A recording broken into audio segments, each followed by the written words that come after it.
ವೀಕ್ಷಕರೇ ನಮಸ್ಕಾರ. ಇದರಿಂದ ನ್ಯೂಸ್ ಬುಲೆಟಿನ್ಗೆ ಸ್ವಾಗತ. ನಾನು ಅಕ್ಷತಾ ಕಟಗಾವಲಿ. ನಾನು ಶ್ರುತಿ. ಬಾಗೇಪಲ್ಲಿ ಕೋತಕೋಟೆ ಕೆರೆಯ ಹತ್ತಿರ ನಮೋ BSY ಕ್ರಿಕೆಟ್ ಟೂರ್ನಮೆಂಟ್ ಅನ್ನು ಸಿ ಮುನಿರಾಜುರವರ ನೇತೃತ್ವದಲ್ಲಿ ಹಮ್ಮಿಕೊಳ್ಳಲಾಯಿತು. ಬಾಗೇಪಲ್ಲಿ ತಾಲೂಕಿನ ಮಾರಾನುಗುಂಟೆ ಪಂಚಾಯತ್ ಮತ್ತು ಕೋತಕೋಟೆ ಪಂಚಾಯತ್ ಸಂಯುಕ್ತ ಆಶ್ರಯದಲ್ಲಿ ಕೋತಕೋಟೆ ಗ್ರಾಮದ ಕೆರೆಯನ್ನು ಹತ್ತಿರ ನಮೋ BSY ಕ್ರಿಕೆಟ್ ಟೂರ್ನಮೆಂಟ್ ಅನ್ನು ಬಿಜೆಪಿ ರಾಜ್ಯ ಕಾರ್ಯದರ್ಶಿ ಸಿ ಮುನಿರಾಜುರವರು ನೇತೃತ್ವದಲ್ಲಿ ಹಮ್ಮಿಕೊಳ್ಳಲಾಗಿತ್ತು. ಈ ಕ್ರಿಕೆಟ್ ಟೂರ್ನಮೆಂಟ್ ಉದ್ಘಾಟನಾ ಕಾರ್ಯಕ್ರಮದಲ್ಲಿ ಬಿಜೆಪಿ ರಾಜ್ಯ ಕಾರ್ಯದರ್ಶಿ ಶ್ರೀ ಮುನಿರಾಜು ಅವರು ಭಾಗವಹಿಸಿದ್ದರು. ಈ ವೇಳೆಯಲ್ಲಿ ಅವರು ಮಾತನಾಡಿ, ಬಾಗೇಪಲ್ಲಿಯಲ್ಲಿ ವಿಧಾನಸಭಾ ಕ್ಷೇತ್ರದ ಬಾಗೇಪಲ್ಲಿ, ಚೇಳೂರು, ಗುಡಿಬಂಡೆ ತಾಲೂಕುಗಳು ಎಲ್ಲ ಪಂಚಾಯತ್ ಪಟ್ಟಣದ ಮಟ್ಟದಲ್ಲಿ ನಮೋ BSY ಕ್ರಿಕೆಟ್ ಟೂರ್ನಮೆಂಟ್ ಆಯೋಜನೆ ಮಾಡಲಾಗುತ್ತದೆ. ಎಲ್ಲ ಕಡೆ ಯುವಕರು ಕ್ರಿಕೆಟ್ನಲ್ಲಿ ಭಾಗವಹಿಸಲು ತುಂಬ ಆಸಕ್ತಿ ತೋರುತ್ತಿರುವುದು ನನಗೆ ತುಂಬ ಸಂತೋಷವಾಗಿದೆ. ಅದರ ಜೊತೆಗೆ ಪಂಚಾಯತ್ ವಿವಿಧ ಗ್ರಾಮಗಳಿಂದ ಟೂರ್ನಮೆಂಟ್ ನೋಡಲು ಜನರು, ಗ್ರಾಮದ ಮುಖಂಡರು ಬರುತ್ತಿದ್ದು ಯುವಕರಿಗೆ ಪ್ರೋತ್ಸಾಹ ನೀಡುತ್ತಿದ್ದರೆ ಎಲ್ಲ ಕ್ರೀಡಾ ಅಭಿಮಾನಿಗಳು ನೋಡಿ ನನ್ನ ಮನಸ್ಸು ತುಂಬ ಸಂತೋಷ ಉಂಟು ಮಾಡಿದೆ. ಇದೇ ರೀತಿ ನಿಮ್ಮಗಳ ಪ್ರೋತ್ಸಾಹವಿದ್ದರೆ ಜನರು ಪ್ರೀತಿಯಿಂದಲೇ ಕ್ರಿಕೆಟ್ ಒಂದೇ ಅಲ್ಲ, ಇನ್ನೂ ಹಲವಾರು ಅಭಿವೃದ್ಧಿ ಕಾರ್ಯಕ್ರಮಗಳನ್ನು ಮುಂದಿನ ದಿನಗಳಲ್ಲಿ ಹಮ್ಮಿಕೊಳ್ಳಲಾಗುವುದು.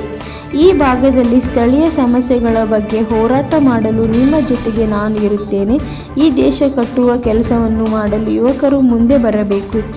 ಈ ಕ್ರಿಕೆಟ್ ಟೂರ್ನಮೆಂಟ್ನಿಂದ ಗ್ರಾಮಗಳಲ್ಲಿ, ಹಳ್ಳಿಗಳಲ್ಲಿರುವ ಯುವ ಪ್ರತಿಭೆಗಳನ್ನು ಗುರುತಿಸಲು ಅವಕಾಶ ಸಿಗುತ್ತದೆ. ನೀವು ಮನಸ್ಸು ಮಾಡಿದರೆ ಬಾಗೇಪಲ್ಲಿ ತಾಲೂಕಿನ ಚಿತ್ರಣವೇ ಬದಲಾಯಿಸುತ್ತೇನೆ. ನಿಮ್ಮ ಆಶೀರ್ವಾದ ನನ್ನ ಮೇಲೆ ಇದ್ದರೆ ಬಾಗೇಪಲ್ಲಿ ವಿಧಾನಸಭಾ ಕ್ಷೇತ್ರವನ್ನು ಅಭಿವೃದ್ಧಿ ಮಾಡಿ ರಾಜ್ಯದಲ್ಲಿಯೇ ಮಾದರಿ ತಾಲೂಕಿಗಾಗಿ ಮಾಡುತ್ತೇನೆ ಎಂದರು. ನಂತರ ಬಿಜೆಪಿ ಮುಖಂಡ ಅಧ್ಯಕ್ಷ ಪ್ರತಾಪ್ ಮಾತನಾಡಿ, ಭಾರತದ ಪ್ರಧಾನಿಯಾಗಿ ನರೇಂದ್ರ ಮೋದಿ ಅವರು ಸುದೀರ್ಘ ಅವಧಿ ಮತ್ತು BS ಯಡಿಯೂರಪ್ಪ ರವರು ರಾಜಕೀಯ ಜೀವನದ 50 ವರ್ಷಗಳಾಗಿರುವ ಸಂದರ್ಭದಲ್ಲಿ ನಮೋ BSY ಕ್ರಿಕೆಟ್ ಟೂರ್ನಮೆಂಟ್ ಬಾಗೇಪಲ್ಲಿ ವಿಧಾನಸಭಾ ಕ್ಷೇತ್ರ ಎಲ್ಲ ಪಂಚಾಯಿತಿಗಳಲ್ಲಿ ಹಮ್ಮಿಕೊಳ್ಳಲಾಗಿದೆ. ಈ ಪಂಚಾಯಿತಿಗಳಲ್ಲಿ ಗೆದ್ದ ತಂಡವನ್ನು ಬಾಗೇಪಲ್ಲಿ ಟೌನ್ನಲ್ಲಿ ನಡೆಯುವ ಕ್ರಿಕೆಟ್ ಟೂರ್ನಮೆಂಟ್ ಭಾಗವಹಿಸಲು ಅವಕಾಶವಿರುತ್ತದೆ. ಪ್ರತಿಯೊಂದು ಕ್ರಿಕೆಟ್ ಪ್ರೇಮಿಗಳು ಇದರ ಸದುಪಯೋಗ ಪಡೆದುಕೊಳ್ಳಬೇಕು. ಈ ಭಾಗದಲ್ಲಿ ಹಲವಾರು ವರ್ಷಗಳಿಂದ ಸಮಾಜ ಸೇವೆಯನ್ನು ಮಾಡುತ್ತಿರುವ ಬಿಜೆಪಿ ಕಾರ್ಯದರ್ಶಿ ಸಿ ಮುನಿರಾಜುರವರಿಗೆ ಜನರ ಆಶೀರ್ವಾದ ನೀಡಿ 2028 ವಿಧಾನ ಚುನಾವಣೆಯಲ್ಲಿ ಸಿ ಮುನಿರಾಜು ಅವರ ಗೆಲುವಿಗಾಗಿ ಶ್ರಮಿಸಬೇಕು. ಬಾಗೇಪಲ್ಲಿ ವಿಧಾನ ಕ್ಷೇತ್ರದ ಸಂಪೂರ್ಣ ಅಭಿವೃದ್ಧಿಯಾಗಬೇಕಾದರೆ ಅದು ಬಿಜೆಪಿ ಪಕ್ಷದ ಸಿ ಮುನಿರಾಜು ಅವರಿಂದ ಮಾತ್ರ ಸಾಧ್ಯವಾಗುತ್ತದೆ ಎಂದರು. ಈ ಸಂದರ್ಭದಲ್ಲಿ ಬಿಜೆಪಿ ಪಕ್ಷದ ಪದಾಧಿಕಾರಿಗಳು ಹಾಗೂ ಮಾರನಗುಂಟೆ ಮತ್ತು ಕೋತಕೋಟೆ ಪಂಚಾಯತ್ ಗ್ರಾಮಗಳ ಮುಖಂಡರು ಮತ್ತಿತರರು ಹಾಜರಿದ್ದರು. ಕೋತಕೋಟ ಮತ್ತು ಮಾರನಗುಂಟೆ ಪಂಚಾಯತಿಯ ಇವತ್ತು ನಮೋ BSY ಕ್ರಿಕೆಟ್ ಕಪ್ ಅನ್ನ ಆಯೋಜನೆ ಮಾಡಿ ಇವತ್ತು ವಿಶೇಷವಾಗಿ ನಮ್ಮೆಲ್ಲ ಯುವಕರ ಒಂದು ನೇತೃತ್ವದಲ್ಲಿ ನಮ್ಮ ಪಂಚಾಯತಿಯ ಇಡೀ 2 ಪಂಚಾಯತಿಗಳ ನಮ್ಮ ನಾಯಕರುಗಳು, ಭಾರತೀಯ ಜನತಾ ಪಕ್ಷದ ಎಲ್ಲ ನಾಯಕರುಗಳ ಮಧ್ಯೆ ನಮ್ಮ ಮಂಡಲದ ಅಧ್ಯಕ್ಷರಾಗಿರ್ಬೋದು, ನಮ್ಮೆಲ್ಲ ಭಾರತೀಯ ಜನತಾ ಪಕ್ಷದ ಪದಾಧಿಕಾರಿಗಳು ಈಗಾಗಲೇ ತಮ್ಮನ್ನೆಲ್ಲ ಉದ್ದೇಶಿಸಿ ಮಾತಾಡಿದ್ದಾರೆ. ಇವತ್ತು ಈಗಾಗಲೇ ಇಡೀ ಕ್ಷೇತ್ರದಲ್ಲಿ ನಮೋ BSY ಕಪ್ ಅಂತ ಲಕ್ಷ್ಮೇಶ್ವರದಲ್ಲಿ ವಿದ್ಯುತ್ ಸರಬರಾಜು ಗುತ್ತಿಗೆದಾರರ ಸಂಘದ ಜಿಲ್ಲಾ ಸಹ ಕಾರ್ಯದರ್ಶಿಯಾಗಿ ಆಯ್ಕೆಯಾದ ಯೂನಿಸ್ ಖಾನ್ ಪಠಾಣ್ ಅವರಿಗೆ ಸ್ವಾಗತ ಸನ್ಮಾನ. ವಿದ್ಯುತ್ ಸರಬರಾಜು ಗುತ್ತಿಗೆದಾರರ ಸಂಘದ ಚುನಾವಣೆಯಲ್ಲಿ ಜಿಲ್ಲಾ ಸಹ ಕಾರ್ಯದರ್ಶಿಯಾಗಿ ಆಯ್ಕೆಯಾದ ಯೂನಿಸ್ ಖಾನ್ ಪಠಾಣ್ ಅವರಿಗೆ ಅದ್ದೂರಿಯ ಸ್ವಾಗತ. ಗದಗ ಜಿಲ್ಲಾ ಲಕ್ಷ್ಮೇಶ್ವರ ಪಟ್ಟಣದ ನಿವಾಸಿ. ಲಕ್ಷ್ಮೇಶ್ವರ ಪಟ್ಟಣದ ವಿದ್ಯುತ್ ಸರಬರಾಜು ನಿಗಮದಲ್ಲಿ ಹೊರಗುತ್ತಿಗೆದಾರರಿಗೆ ಕಾರ್ಯನಿರ್ವಹಿಸುತ್ತಿರುವ ಯೂನಿಸ್ ಖಾನ್ ಪಠಾಣ್ ಅವರು ಗದಗ ಜಿಲ್ಲಾ ಗುತ್ತಿಗೆದಾರರ ಸಂಘದ ವತಿಯಿಂದ ನಡೆದ ಚುನಾವಣೆಯಲ್ಲಿ ಜಿಲ್ಲಾ ಸಹ ಕಾರ್ಯದರ್ಶಿ ಆಯ್ಕೆಯಾಗಿ ಲಕ್ಷ್ಮೇಶ್ವರ ಪಟ್ಟಣದ 21ನೇ ವಾರ್ಡಿನ ವಯೋಮಿನ್ ಗಲ್ಲಿಗೆ ಆಗಮಿಸುವಂತೆ ವಾರ್ಡಿನ ಸಮಸ್ತ ಹಿರಿಯ ಮುಖಂಡರು, ಯುವಕರು ಅವರಿಗೆ ಅದ್ದೂರಿಯಾಗಿ ಸನ್ಮಾನ ಗೌರವಿಸಿದರು. ಈ ಸಮಯದಲ್ಲಿ ಮಾತನಾಡಿದ ಪುರಸಭೆಯ ಮಾಜಿ ಉಪಾಧ್ಯಕ್ಷರಾದ ದಾದಾಪೀರ್ ಮುಚ್ಚಾಲೆ ಫಿರ್ದೋಸ್ ಆಡೂರು ಅವರು, ನಮ್ಮ ವಾರ್ಡಿನ ಯುವ ನಾಯಕ ಯೂನಿಸ್ ಖಾನ್ ಪಠಾಣ್ ಅವರು ರಾಜ್ಯ ವಿದ್ಯುತ್ ಸರಬರಾಜು ಗುತ್ತಿಗೆದಾರರ ಸಂಘದಿಂದ ನಡೆದ ಚುನಾವಣೆಯಲ್ಲಿ ಸಹ ಕಾರ್ಯದರ್ಶಿಯಾಗಿ ಆಯ್ಕೆಯಾಗಿದ್ದು ನಮ್ಮೆಲ್ಲರ ಸಂತೋಷ ತಂದಿದೆ. ಮುಂದೆಯೂ ಅವರು ಇನ್ನೂ ಹೆಚ್ಚಿನ ಹುದ್ದೆಯನ್ನು ಅಲಂಕರಿಸಲಿ ಎಂದು ಸನ್ಮಾನಿಸಿ ಶುಭ ಹಾರೈಸುತ್ತಿದ್ದೇವೆ ಎಂದರು. ಈ ಸಮಯದಲ್ಲಿ ಮೋಮಿನ್ ಗಲ್ಲಿಯಲ್ಲಿ ಹಿರಿಯರಾದ ಬಾಷಾ ಸಾಬ್ ಮುಳುಗುಂದ್, ಮೈನುದ್ದೀನ್ ಸಾಬ್ ಆಡೂರ್, ರಿಯಾಜ್ ಗದಗ್, ಗುರು ಸಾಬ್ ಗುಡಿಗೇರಿ, ಇಂತಿಯಾಜ್ ಬಂಕಾಪುರ, ದಾದಾಪೀರ್ ಬಾಗಲಕೋಟೆ, ಮುಮುದಾ ಸಾಬ್ ಕಣಕಿ, ನಜೀರ್ ಬಾಗಲಕೋಟೆ, ಮೈನುದ್ದೀನ್, ಯಲ್ಲಪ್ಪ ಬಾಕಳೆ, ಮೌಲಾಲಿ ಮುಲ್ಲಾ ಸೇರಿದಂತೆ ಮೋನನ್ ಗಲ್ಲಿಯ ಸಮಸ್ತ ಗುರು ಹಿರಿಯರು, ಮುಖಂಡರು, ಯುವಕರು ಇದ್ದರು. ವರದಿ ವೀರಣ್ಣ ಹಡ್ಪದ್, NKS TV4 ಲಕ್ಷ್ಮೇಶ್ವರ. ಪಠಾಣ್ರಿ ಇವತ್ತು ಪ್ರೆಸಿಡೆಂಟ್ ಬಹುಮತದಿಂದ ಆರಿಸಿ ಬಂದಾರ. ಪ್ರಧಾನ ಕಾರ್ಯದರ್ಶಿ ಅಂತೇಳಿ ಅವರಿಗೆ ನೇಮಕ ಆಗೈತಿ. ಇವತ್ತು ನಮಗೆಲ್ಲ ನಮ್ಮ ಓಣಿಗೆ ಒಂದು ದೊಡ್ಡ ಸಂತೋಷ ಸುದ್ದಿ. ಇವತ್ತು ಒಂದು ನಮೂನೆ ನಮ್ಗೆ ಒಂದು ಹಬ್ಬದ ವಾತಾವರಣ ನಾವು ಇವತ್ತು ಕಾಣ್ತೀವಿ ಅಂತ ನಮ್ಗೆ ಅನಿಸ್ತೈತಿ. ಈಗಾಗಲೇ ನಮ್ಮ MK ಪಠಾಣ್ ಅವರು ಮೊದಲಿನಿಂದ ಕೂಡ ಅವ್ರು ಎಲ್ಲರೂ ಕೂಡ ಭಾಳ ಚಂದ ಎಲ್ಲರೂ ಕೂಡ ಹೊಂದಾಣಿಕೆಯಾಗಿ ಯಾವುದೋ ಒಂದು ಕೆಲಸ ಮಾಡಿದ್ರು ಎಲ್ಲರ ಬಾಯಾಗ ಪಠಾಣ್ ಅಂತ ಹೇಳಿತ್ತು. ಆದರೆ ಇವತ್ತು ಅದೊಂದು ಸಾಬೀತಾತು.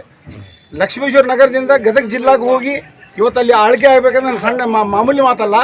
ಆ ಎಲ್ಲರದು ಮನಸ್ಸು ಗೆದ್ದು ಇವತ್ತು ಆಳ್ಕೆ ಆಗಿದ್ದಕ್ಕೆ ನಮ್ಮ ವತಿಯಿಂದ ದೈವದ ವತಿಯಿಂದ ಅವ್ರಿಗೆ ಸನ್ಮಾನ ಮಾಡಿ ಅವ್ರಿಗೆಲ್ಲ ಮಾಲಾರ್ಪಣೆ ಮಾಡಿ ನಾವು ಇವತ್ತೆಲ್ಲರೂ ಕೂಡಿ ಒಂದು ಸಂತೋಷದ ಸುದ್ದಿಯನ್ನು ಇವತ್ತು ತಿಳಿಸೀವಿ.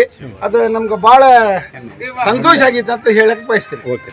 ಮಹಬೂಬ್ ಪಠಾಣ್ ಅವ್ರಿಗೆ ಇವತ್ತೇನು ಎಲೆಕ್ಷನ್ ಆಗಿ ಕಾರ್ಯದರ್ಶಿ ನೇಮಿಸಿದ್ದಾರೆ.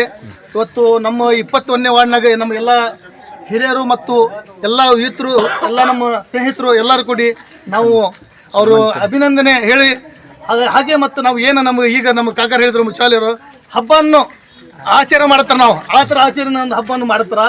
ಇವತ್ತು ಭಾಳಷ್ಟು ನಮ್ಗೆ ಸುದ್ದಿ ಸಂತೋಷ. ಇವತ್ತು ಎಲ್ಲರೂ 21ನೇ ವಾರ್ಡ್ ನಮ್ಮ ಲಕ್ಷ್ಮೇಶ್ವರಿ ಅಂತ ಅಭಿನಂದನೆ ಹೇಳಿ ಇವತ್ತು ನಾವು ಕಂಗ್ರ್ಯಾಚುಲೇಷನ್ ಹೇಳಿ ಶುಭ ಹಾರೈಸ್ತೇವೆ.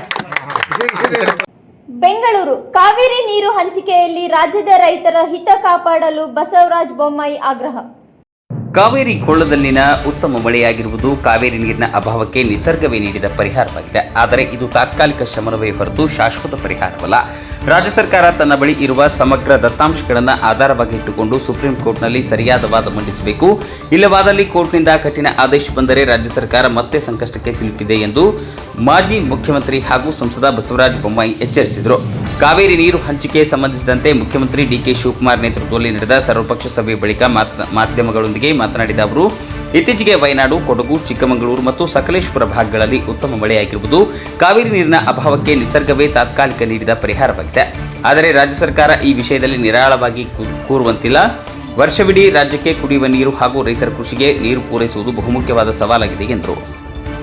ಸುಪ್ರೀಂ ಕೋರ್ಟ್ನಲ್ಲಿ ಸೂಕ್ತವಾದ ವಾದ ಮಂಡಿಸಲಿ 15 ದಿನಗಳಿಗೊಮ್ಮೆ CWRC ಹಾಗೂ ತಿಂಗಳಿಗೊಮ್ಮೆ CWMA ಸಭೆಗಳು ನಡೆಯಲಿದ್ದು ಕಷ್ಟಕಾಲದ ಸೂತ್ರದ ಆಧಾರದ ಮೇಲೆ ನೀರು ಬಿಡಬೇಕಾಗುತ್ತದೆ. ಈಗಾಗಲೇ DMK ಸುಪ್ರೀಂ ಕೋರ್ಟ್ಗೆ ಅರ್ಜಿ ಸಲ್ಲಿಸಿದ್ದು ಬರುವ ಸೋಮವಾರ ಸುಪ್ರೀಂ ಕೋರ್ಟ್ನಲ್ಲಿ ವಿಚಾರಣೆ ನಡೆಯಲಿದೆ. ರಾಜ್ಯದ ಸರ್ಕಾರದ ತನ್ನಲ್ಲಿರುವ ಸಮಗ್ರ ದತ್ತಾಂಶಗಳನ್ನು ಆಧಾರವಾಗಿಟ್ಟುಕೊಂಡು ಸುಪ್ರೀಂ ಕೋರ್ಟ್ನಲ್ಲಿ ಸರಿಯಾದ ವಾದ ಮಂಡಿಸಬೇಕು. ಇಲ್ಲವಾದಲ್ಲಿ ಕೋರ್ಟ್ನಿಂದ ಕಠಿಣ ಆದೇಶ ಬಂದರೆ ರಾಜ್ಯ ಸರ್ಕಾರ ಮತ್ತೆ ಸಂಕಷ್ಟಕ್ಕೆ ಸಿಲುಕಲಿದೆ ಎಂದು ಅವರು ಹೇಳಿದರು.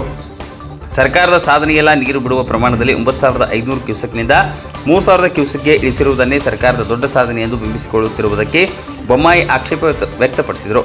ರೈತರಿಗೆ, ನಾಲೆಗಳಿಗೆ ಹಾಗೂ ಕೆರೆಗಳಿಗೆ ನೀರು ತುಂಬಿಸಿದರೆ ಅವರದನ್ನು ಸಾಧನೆ ಎನ್ನಬಹುದಿತ್ತು. KRS ಅಣೆಕಟ್ಟಿನಿಂದ ಹನಿ ನೀರನ್ನು ನಮ್ಮ ರೈತರಿಗೆ ಬಿಡದೆ ಸಾಧನೆ ಎಂದು ಬಿಂಬಿಸಿಕೊಳ್ಳುವುದು ಸರಿಯಲ್ಲ ಎಂದು ಹೇಳಿದರು.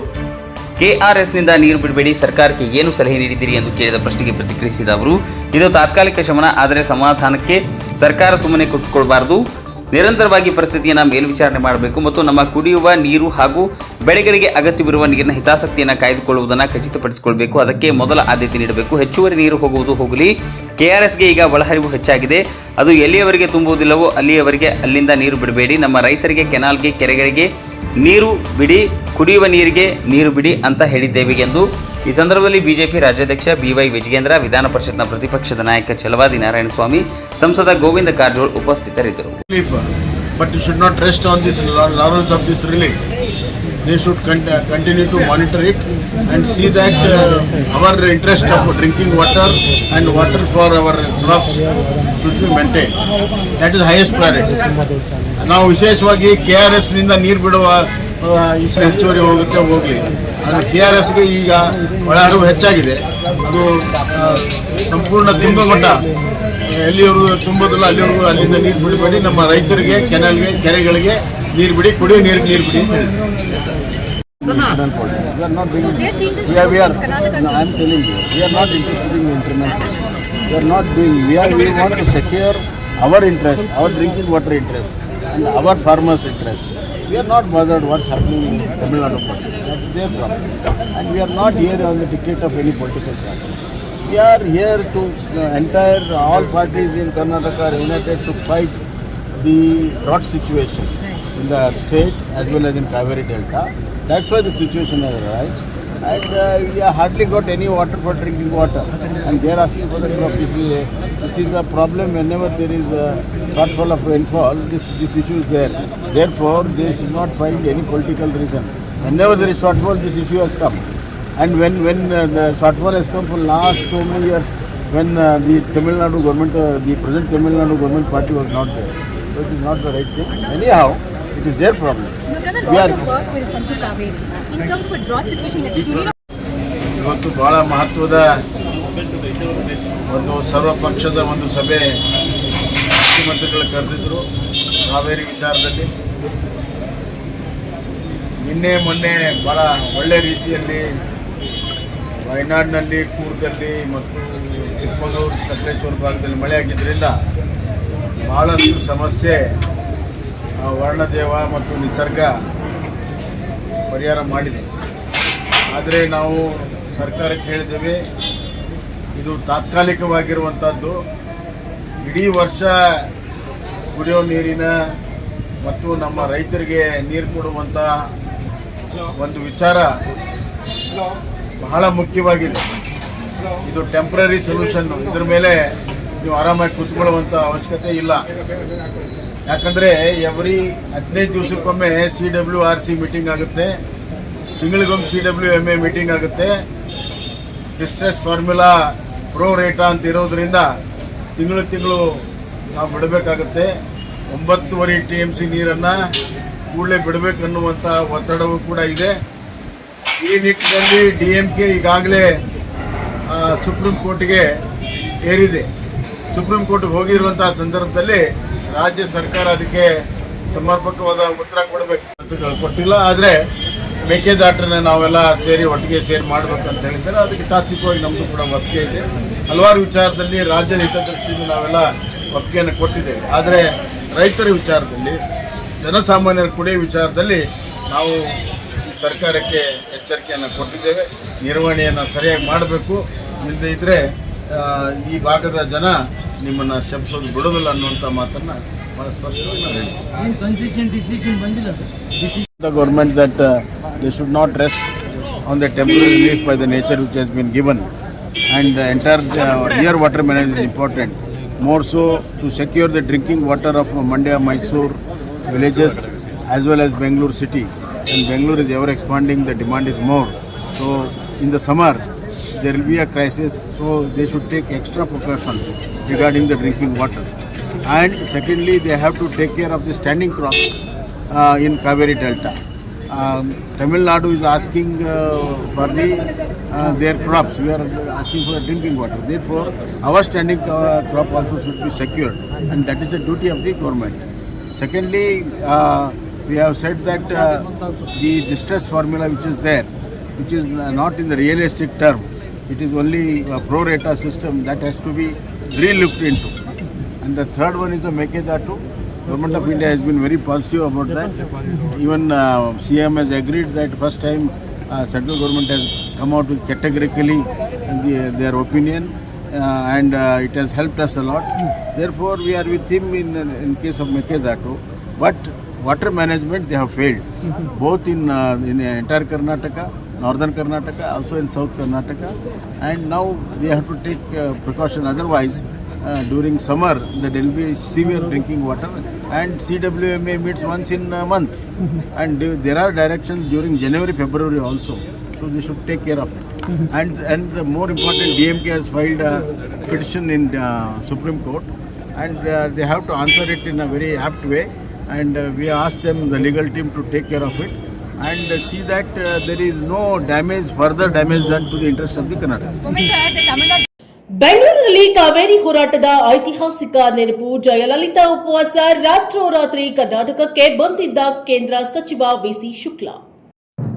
ಕಾವೇರಿ ನೀರು ನದಿ ಹಂಚಿಕೆ ವಿವಾದ ಕರ್ನಾಟಕ ಮತ್ತು ತಮಿಳುನಾಡು ನಡುವೆ ದಶಕಗಳಿಂದ ಮುಂದುವರೆದ ಸೂಕ್ಷ್ಮ ಹಾಗೂ ಮಹತ್ವದ ವಿಷಯವಾಗಿದೆ. ಕಾವೇರಿ ನೀರು ನಿಯಂತ್ರಣ ಸಮಿತಿ ಮತ್ತು ಕಾವೇರಿ ನೀರು ನಿರ್ವಹಣಾ ಪ್ರಾಧಿಕಾರ ನಿರ್ದೇಶನದ ಹಿನ್ನೆಲೆಯಲ್ಲಿ ರಾಜ್ಯದಲ್ಲಿ ಕನ್ನಡ ಪರ ಸಂಘಟನೆಗಳ ಪ್ರತಿಭಟನೆ ಮತ್ತೆ ತೀವ್ರಗೊಂಡಿರುವ ಸಂದರ್ಭದಲ್ಲಿ 1993ರಲ್ಲಿ ಕರ್ನಾಟಕ ವಿಧಾನಸಭೆಯಲ್ಲಿ ನಡೆದ ಚರ್ಚೆಗೂ ಕೆಲವು ಐತಿಹಾಸಿಕ ಉಲ್ಲೇಖಗಳನ್ನು ಮತ್ತೆ ಗಮನಕ್ಕೆ ಸೆಳೆಯುತ್ತವೆ. 1993ರಲ್ಲಿ ಕರ್ನಾಟಕ ವಿಧಾನಸಭೆಯಲ್ಲಿ ನಿಯಮ 68ರ ಅಡಿಯಲ್ಲಿ ನಡೆದ ವಿಶೇಷ ಚರ್ಚೆಯಲ್ಲಿ ಅಂದಿನ ಚಾಮರಾಜನಗರ ಕ್ಷೇತ್ರದ ಶಾಸಕ ವಾಟಾಳ್ ನಾಗರಾಜ್ ಕಾವೇರಿ ನೀರು ವಿಚಾರವಾಗಿ ತಮ್ಮ ಅಭಿಪ್ರಾಯವನ್ನು ಭಾವನಾತ್ಮಕವಾಗಿ ವ್ಯಕ್ತಪಡಿಸಿದರು.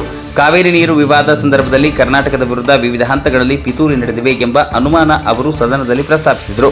ವಾಟಾಳ್ ನಾಗರಾಜ್ ತಮ್ಮ ಭಾಷಣದಲ್ಲಿ ತಮಿಳುನಾಡಿನ ಅಂದಿನ ಮುಖ್ಯಮಂತ್ರಿ ಜಯಲಲಿತಾ ನಡೆಸಿದ ಉಪವಾಸ ಸತ್ಯಾಗ್ರಹದ ಕುರಿತು ಉಲ್ಲೇಖಿಸಿದರು. ಉಪವಾಸ ಸತ್ಯಾಗ್ರಹಕ್ಕೆ ವಿವಿಧ ಗಣ್ಯರು ಬೆಂಬಲವನ್ನು ಸೂಚಿಸಿದರು. ಪ್ರಸ್ತಾಪಿಸಿ ಮಹಾರಾಷ್ಟ್ರದ ಮಾಜಿ ರಾಜ್ಯಪಾಲ ಸಿ ಸುಬ್ರಹ್ಮಣ್ಯ, ಚಿತ್ರರಂಗದ ಅನೇಕ ಗಣ್ಯರು ಹಾಗೂ ಭಾರತದ ಮಾಜಿ ರಾಷ್ಟ್ರಪತಿ ಆರ್ ವೆಂಕಟರಾಮನ್ ಅವರು ಭೇಟಿ ನೀಡಿದ ವಿಚಾರವನ್ನು ಉದಾಹರಣೆಯಾಗಿ ಉಲ್ಲೇಖಿಸಿದರು. ಈ ಬೆಳವಣಿಗೆಗಳ ಬಗ್ಗೆ ತಮ್ಮ ಅನುಮಾನ ಹಾಗೂ ಅಸಮಾಧಾನವನ್ನು ಅವರು ವ್ಯಕ್ತಪಡಿಸಿದರು, ವಿಧಾನಸಭೆಯಲ್ಲೇ ವ್ಯಕ್ತಪಡಿಸಿದರು. ಅದೇ ಸಂದರ್ಭದಲ್ಲಿ ಕಾವೇರಿ ವಿವಾದ ಹಿನ್ನೆಲೆಯಲ್ಲಿ ಮಾತುಕತೆ ನಡೆಸಲು ಅಂದಿನ ಕೇಂದ್ರ ಸಚಿವ ವಿ.ಸಿ. ಶುಕ್ಲಾ ಅವರು ರಾತ್ರೋರಾತ್ರಿ ಕರ್ನಾಟಕಕ್ಕೆ ಆಗಮಿಸಿದ ಘಟನೆಗೂ ವಾಟಾಳ್ ನಾಗರಾಜ್ ತಮ್ಮ ಭಾಷಣದಲ್ಲಿ ಉಲ್ಲೇಖ ಮಾಡಿದರು. ಕಾವೇರಿ ನೀರು ಸಮಸ್ಯೆ ಗಂಭೀರತೆ, ರಾಜಕೀಯ ಮಹತ್ವದ ಬೆಳವಣಿಗೆಗಳನ್ನು ಪ್ರತಿಬಿಂಬಿಸುತ್ತದೆ ಎಂದು ಅವರು ಅಭಿಪ್ರಾಯಪಟ್ಟಿದ್ದರು. ಕಾವೇರಿ ವಿವಾದವು ಕೇವಲ ನೀರಿನ ಹಂಚಿಕೆ ಪ್ರಶ್ನೆಯಷ್ಟೇ ಅಲ್ಲ, ಎರಡು ರಾಜ್ಯಗಳ ಜನರ ಭಾವನೆ, ಕೃಷಿ ಹಾಗೂ ಬದುಕಿನೊಂದಿಗೆ ನಿಕಟವಾಗಿ ಸಂಬಂಧ ಹೊಂದಿರುವ ಸೂಕ್ಷ್ಮ ವಿಚಾರವಾಗಿದೆ. ಕಳೆದ ಹಲವು ದಶಕಗಳಿಂದ ನ್ಯಾಯಾಂಗ ಮತ್ತು ಕೇಂದ್ರ ಸರ್ಕಾರ ಹಾಗೂ ವಿವಿಧ ಪ್ರಾಧಿಕಾರಗಳ ಮಧ್ಯಸ್ಥಿಕೆಯಲ್ಲಿ ಈ ವಿವಾದ ಪರಿಹಾರಕ್ಕಾಗಿ ನಿರಂತರ ಪ್ರಯತ್ನಗಳು ನಡೆದಿವೆ. 1993ರ ವಿಧಾನಸಭೆ ಈ ಚರ್ಚೆ ಇಂದಿಗೂ ಕಾವೇರಿ ಹೋರಾಟದ ಇತಿಹಾಸದ ಒಂದು ಪ್ರಮುಖ ಅಧ್ಯಾಯವಾಗಿ ನೆನಪಾಗುತ್ತದೆ. ಅಂದಿನ ಶಾಸಕರು ವ್ಯಕ್ತಪಡಿಸಿದ ಅಭಿಪ್ರಾಯಗಳು ಆ ಕಾಲಘಟ್ಟದಲ್ಲಿ ರಾಜಕೀಯ ಮತ್ತು ಸಾಮಾಜಿಕ ವಾತಾವರಣವನ್ನು ಪ್ರತಿಬಿಂಬಿಸುತ್ತವೆ. Bureau report, Vedamurthy, Praja power TV, Bengaluru. Dharwad Santosh ಲಾಡ್ಗೆ ಮತ್ತೆ ಒಲಿದ ಮಂತ್ರಿ ಭಾಗ್ಯ. ಧಾರವಾಡದಿಂದ ಸಂತೋಷ್ ಲಾಡ್ಗೆ ಮತ್ತೆ ಒಲಿದ ಮಂತ್ರಿ ಭಾಗ್ಯ. ಸಾಕಷ್ಟು ಚರ್ಚೆಗೆ ಕಾರಣವಾಗಿದ್ದ ಸಂಪುಟ ರಚನೆಯಲ್ಲಿ ಕಲಘಟಗಿ ಶಾಸಕ ಹಾಗೂ ಮಾಜಿ ಸಚಿವ ಸಂತೋಷ್ ಲಾಡ್ ಅವರಿಗೆ ಹೊಸ ಸಂಪುಟದಲ್ಲಿ ಮತ್ತೆ ಅವಕಾಶ ದೊರಕಿದೆ. ಸಿಎಂ ಡಿಕೆ ಶಿವಕುಮಾರ್ ಅವರು ಸಚಿವ ಸಂತೋಷ್ ಲಾಡ್ ಅವರಿಗೆ ಆಹ್ವಾನ ನೀಡಿದ್ದು ಇಂದು ಸಂಜೆ ಸಚಿವರಾಗಿ ಲಾಡ್ ಪ್ರಮಾಣ ವಚನ ಸ್ವೀಕರಿಸಲಿದ್ದಾರೆ. ಡಿಕೆ ಶಿವಕುಮಾರ್ ಅವರ ಸಂಪುಟದಲ್ಲಿ ಹಲವು ರೀತಿಯಲ್ಲಿ ಪ್ರಯತ್ನ ಮಾಡುತ್ತಿದ್ದರು. ಆದರೆ ಪಕ್ಷದ ನಿಷ್ಠಾವಂತ ಕಾರ್ಯಕರ್ತರಂತೆ ಇರುವ ಸಂತೋಷ್ ಲಾಡ್ ಅವರನ್ನು ಪಕ್ಷ ಜೊತೆಗಿರಿಸಿಕೊಂಡು ಅಧಿಕಾರ ನೀಡಿದೆ. ಬಸವನ ಬಾಗೇವಾಡಿ ತಾಲೂಕಿನ ಹುಣಸಾಳ ಪಿಬಿ ಗ್ರಾಮ ಪಂಚಾಯಿತಿಯಲ್ಲಿ ನಡೆದಿರುವ ಭ್ರಷ್ಟಾಚಾರವನ್ನು ವಿರೋಧಿಸಿ ಮೂರಿನ ಗ್ರಾಮಸ್ಥರಿಂದ ಧರಣಿ ಸತ್ಯಾಗ್ರಹ. ವಿಜಯಪುರ ಜಿಲ್ಲೆ ಬಸವನ ಬಾಗೇವಾಡಿ ತಾಲೂಕಿನ ಹುಣಸಾಳ ಪಿಬಿ ಗ್ರಾಮ ಪಂಚಾಯತ್ನಲ್ಲಿ ನಡೆದಿರುವ ಭ್ರಷ್ಟಾಚಾರವನ್ನು ವಿರೋಧಿಸಿ ಗ್ರಾಮ ಪಂಚಾಯಿತಿ ಕಚೇರಿಗೆ ಮುಂದೆ ಪಂಚಾಯಿತಿಗೆ ಸಂಬಂಧಪಟ್ಟಂತಹ 3 ಊರಿನ ಗ್ರಾಮಸ್ಥರಿಂದ ಧರಣಿ ಹಮ್ಮಿಕೊಂಡಿದ್ದರು. ಹುಣಸಾಳ ಪಿಬಿ ಗ್ರಾಮದ ಪಂಚಾಯಿತಿಯ ಪಿಡಿಒ ಅಧಿಕಾರಿಯು ಪಂಚಾಯಿತಿಗೆ ಬರದೆ ಬೇರೆ ಬೇರೆ ಸ್ಥಳದಿಂದ ಅಧಿಕಾರ ಚಲಾಯಿಸುವುದು, 30/7/2026ರಂದು ಪಂಚಾಯಿತಿಗೆ ಬರದೆ ಹಣವನ್ನು ವರ್ಗಾವಣೆ ಮಾಡಿರುವುದು, ಪಂಚಾಯಿತಿಗೆ ಸಂಬಂಧವಿಲ್ಲದೆ ಬೇರೆ ಸಿಬ್ಬಂದಿಯನ್ನು ಬಳಸಿಕೊಂಡು ಕೆಲಸ ಮಾಡಿರುವುದು, ಇವುಗಳನ್ನೆಲ್ಲ ಕಂಡ ಗ್ರಾಮಸ್ಥರು ಸಹಿಸಿಕೊಳ್ಳಲು ಆಗದೆ ಇರುವ ಕಾರಣದಿಂದ ಈ ಧರಣಿಯನ್ನು ಹಮ್ಮಿಕೊಳ್ಳಲಾಗಿದೆ. ಕೂಡಲೇ ಧರಣಿ ನಡೆದ ಸ್ಥಳಕ್ಕೆ ತಾಲೂಕು ಪಂಚಾಯತ್ ಇಒ ಅಧಿಕಾರಿಗಳು ಭೇಟಿ ನೀಡಿದರು. ತಾಲೂಕು ಪಂಚಾಯತ್ ಇಒ ಅಧಿಕಾರಿಗಳಿಗೆ ಪಿಬಿ ಹುಣಸಾಳ ಗ್ರಾಮ ಪಂಚಾಯಿತಿ ವ್ಯಾಪ್ತಿಯಲ್ಲಿ ಬರುವ 3 ಹಳ್ಳಿ ಗ್ರಾಮಸ್ಥರು ಸೇರಿಕೊಂಡು ಒಂದು ಅರ್ಜಿಯನ್ನು ನೀಡಿದರು. ಇಂತಹ ಭ್ರಷ್ಟ ಅಧಿಕಾರಿಗಳನ್ನು ಅಧಿಕಾರ ಚಲಾಯಿಸುವುದು ಯೋಗ್ಯವಲ್ಲ, ಇಂತಹ ಅಧಿಕಾರಿಗಳನ್ನು ಕೂಡಲೇ ಅಧಿಕಾರದಿಂದ ವಜಾ ಮಾಡಬೇಕು ಎಂದು ಆಗ್ರಹಿಸಿದರು. ಈ ಸಂದರ್ಭದಲ್ಲಿ ಹುಣಸಾಳ ಪಿಬಿ ಗ್ರಾಮ ಪಂಚಾಯಿತಿಯ ಮಾಜಿ ಅಧ್ಯಕ್ಷರಾದ ಅಪ್ಪು ನಾಯಕ್, ಶ್ರೀಮಂತ ಅಳಗುಂಡಗಿ, ಬಸು ಹೆಬ್ಬಾಳ, ನಿಂಗನ್ ಮುರ್ಗಾನೂರ್, ರಮೇಶ್ ಕೋಲ್ಕಾರ್, ಸೋಮನಗೌಡ ಮ್ಯಾಗೇರಿ, ಮುತ್ತು ರಾಠೋಡ್, ಮಂಜುನಾಥ್ ಮುನ್ಯಾಳ್, ಬಸವರಾಜ್ ಇಡಿಗೇರ್, ನಾಗಪ್ಪ ಅಳಗುಂಡಗಿ, ಕುಮಾರಗೌಡ ಪಾಟೀಲ್, ಶರಣಗೌಡ ಪಾಟೀಲ್, ದೇವರೆಡ್ಡಿ ಗಾಡ್ದಿನಿ ಮತ್ತು ಅಹಿಂದ ಯುವ ಮುಖಂಡರಾದ ವಡವಡಗಿ, ಜಿಲ್ಲಾ ಪಂಚಾಯತ್ ಆಕಾಂಕ್ಷಿಯಾಗಿರುವ ಮುತ್ತುರಾಜ್ ಹರಿಹಾಳ್ ಮತ್ತು 3 ಊರಿನ ಗ್ರಾಮಸ್ಥರು ಸಹಿತ ಉಪಸ್ಥಿತರಿದ್ದರು. ವರದಿ Shrishail ಕೊರಬಾರ, Sankanal, NKS TV4 news, Basavana Bagewadi. ಬಹಳ ಅನ್ಯಾಯ ಮಾಡಬಾರ್ದು, ಹೌದು, ಅರ್ಥ ಮಾಡ್ತಾರೆ. ಇರ್ಲಿ, ಭಗವಂತ ಒಂದು ಹುದ್ದೆ ಕೊಟ್ಟಾನ, ನಿಮ್ಗೆ ದೇವ್ರು ಚಲೋದು ಮಾಡ್ಯಾನ, ನಮಗೂ ಸಂತೋಷ ಅದ. ನೋಡ್ರಿ, ನಾವಿದ್ರೆ ನೀವು, ನಾ ಹೇಳ್ತೀನಿ, ನೀವು ಅವ್ರಕಿನ ಮೇಲಾಧಿಕಾರಿ, ನಿಮ್ಗೂ ಹೇಳ್ತೀನಿ, ನೀವು ನಮ್ಮ ಆಳ, ನೀವು ಸಿಟ್ಟಿಗೆ ಬಂದ್ರೆ ಬರ್ರಿ, ನೀವು ನಮ್ಮ ಆಳ. ಯಾಕೆ ಹೇಳ್ತೀನಿ ಕೇಳ್ರಿ, ಹೇಳ್ತೀನಿ, ದಯಮಾಡಿ. ನಿಮ್ಗೆ ಏನ್ ಗೊತ್ತಾ, ನಮ್ಮ ಬ್ರದರ್ ಮಾತಾಡ್ತಾರೆ. ಮೈಸೂರು ಕುರುಕುರೆ ಪ್ಯಾಕೆಟ್ನಲ್ಲಿ ಪ್ಲಾಸ್ಟಿಕ್ ಬಾಲ್ ನುಂಗಿ 4 ವರ್ಷದ ಮುಕುಂದ ಮಯೂರ್ ಸಾವನ್ನಪ್ಪಿದ ಮಗು. ಕುರುಕುರೆ ಪ್ಯಾಕೆಟ್ನಲ್ಲಿದ್ದ ಪ್ಲಾಸ್ಟಿಕ್ ಬಾಲ್ ನುಂಗಿ ಮಗು ಸಾವು. 4 ವರ್ಷದ ಮುಕುಂದ್ ಮಯೂರ್ ಸಾವನ್ನಪ್ಪಿದ್ದ ಮಗು ಮೈಸೂರು ಜಿಲ್ಲೆಯ ಹುಣಸೂರು ತಾಲೂಕಿನ ಗೌರಿಪುರ ಗ್ರಾಮದಲ್ಲಿ ನಡೆದ ಘಟನೆ. ಕುರುಕುರೆ ಪ್ಯಾಕೆಟ್ನಲ್ಲಿ ಮಕ್ಕಳ ಆಕರ್ಷಣೆಗಾಗಿ ಪ್ಲಾಸ್ಟಿಕ್ ಬಾಲ್ ಇರುತ್ತದೆ. ಮಗು ಕುರುಕುರೆಯೊಂದಿಗೆ ಪ್ಲಾಸ್ಟಿಕ್ ಬಾಲ್ ಕೂಡ ನುಂಗಿದೆ. ಪ್ಲಾಸ್ಟಿಕ್ ಬಾಲ್ ಗಂಟಲಿಗೆ ಸಿಲುಕಿಕೊಂಡು ಮಗು ಒದ್ದಾಡಿದೆ. ಮಗು ಒದ್ದಾಡುವುದನ್ನು ಗಮನಿಸಿದ್ದ ಪೋಷಕರು ತಕ್ಷಣದ ಹುಣಸೂರಿನ ಖಾಸಗಿ ಆಸ್ಪತ್ರೆಗೆ ಕೊಂಡೊಯ್ದಿದ್ದಾರೆ. ದುರದೃಷ್ಟವಶಾತ್ ಮಾರ್ಗ ಮಧ್ಯದಲ್ಲೇ ಮಗು ಉಸಿರುಗಟ್ಟಿ ಸಾವನ್ನಪ್ಪಿದೆ ಎನ್ನಲಾಗಿದೆ. ಗೌರಿಪುರ ಗ್ರಾಮದ ಸಂತೋಷ್ ಮತ್ತು ಐಶ್ವರ್ಯ ದಂಪತಿಯ ಏಕೈಕ ಪುತ್ರ ಸಾವು. ಹುಣಸೂರು ಗ್ರಾಮಾಂತರ ಪೊಲೀಸ್ ಠಾಣೆ ವ್ಯಾಪ್ತಿಯಲ್ಲಿ ಘಟನೆ. ವರದಿ ವಸೀಂ ಶರಫ್. ಗೌರಿಪುರ ಗ್ರಾಮ.